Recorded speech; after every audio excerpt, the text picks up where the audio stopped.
Hey everyone, welcome back to our YouTube channel.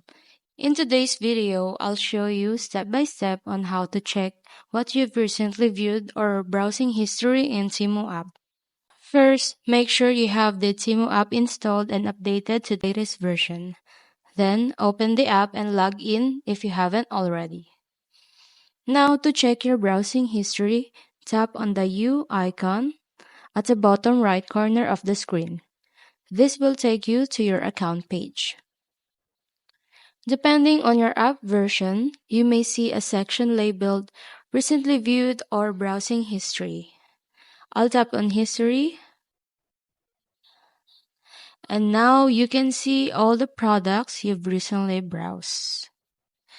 If you don't see the browsing history option, don't worry. Another way to find recently viewed items is to check your search history by tapping on the search bar.